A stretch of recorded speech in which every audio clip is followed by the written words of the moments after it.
Ce qui s'est passé ne comprend ni violence, ni contrainte, ni agression, ni aucun acte délictueux. C'est le procureur qui le dit. Il l'a indiqué lui-même, il a raté un rendez-vous avec les Français. Mais vous ne le souhaitez pas. Il n'est plus un acteur dans la vie politique, les choses sont aujourd'hui disjointes. Donc pour moi, il aurait dû, comme il l'a fait vis-à-vis du Fonds monétaire international, présenter des excuses afin que finalement nous puissions parler d'autre chose. Cette émission a permis de clore à quelque chose qui nous a déjà beaucoup trop occupés. Pourrait-il siéger dans votre gouvernement si vous étiez élu à l'Élysée? Je pense que ça n'est plus d'actualité. Donc c'est non? Donc c'est non. Ce pacte est réel. En effet, un pacte. Martine Aubry est une amie. Pendant toute cette période, elle a été très présente. Quand DSK dit qu'il y avait un pacte et que Martine a juré ses grands dieux qu'il n'y avait jamais eu ce pacte, en effet, il y a un certain arrangement avec la vérité qui ne correspond pas, je crois, à ce qu'attendent les Français de leurs responsables politiques. Est-ce que j'ai l'air d'une candidate de substitution, vraiment? Je suis la candidate qu'il faut. Voilà le bon slogan. Lorsqu'on est en temps de guerre, on fait des majorités d'union pour que le pays tout entier porte la guerre. C'est une guerre que nous avons à mener.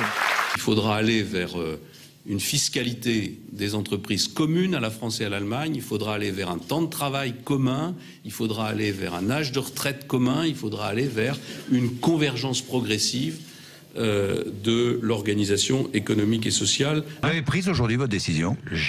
Franchement, j'ai une idée très claire de ce que je veux faire et comment je veux le faire. Mais vous avez pris votre décision? J'ai pris ma décision dans ma tête et je l'annoncerai au début de l'année prochaine. Si les événements, parce qu'ils seraient d'une gravité exceptionnelle, l'exigeaient, nécessitent une allégeance au pays, un engagement de le servir, eh bien je pense que c'est bien. Je suis favorable, moi, à l'idée, au fond, d'un engagement, d'un serment. Je crois que ce qui fait débat ce matin, c'est plutôt la formulation de l'allégeance aux armes. Voilà, donc c'est une proposition, elle va vivre, on verra si elle est retenue au final par notre famille politique. Est-ce qu'on vous a déjà proposé ce type de financement, François Bayrou, des valises de billets? Si on me l'a proposé, les gens qui l'auraient fait se sont vus renvoyer dans les secondes de manière absolument indiscutable. Et j'ai pas compris, c'était au conditionnel, à l'indicatif, quel était le temps de la phrase? Ça n'était pas au conditionnel.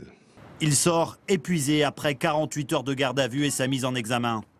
Inconnu du grand public, Thierry Gaubert était en 95 au cabinet d'un ministre du budget nommé alors Nicolas Sarkozy, à l'époque où ont été signés d'importants contrats d'armement. On sait très bien que tout ça, c'est de la manipulation. On le sait très bien, personne n'est dupe. On est en période électorale, on fait amalgame de tout. Le nom de Nicolas Sarkozy, en réalité, est totalement, indirectement et complètement tiré par les cheveux. Donc, faut arrêter ce genre d'affaires. Les Français n'en sont pas dupes. Quand on est un responsable d'État, il faut faire très attention à ses fréquentations. On peut toujours se faire piéger. Et donc, j'ai le sentiment que ce quinquennat, qui a commencé avec un argent qui ruisselle, se finit avec un argent de poubelle.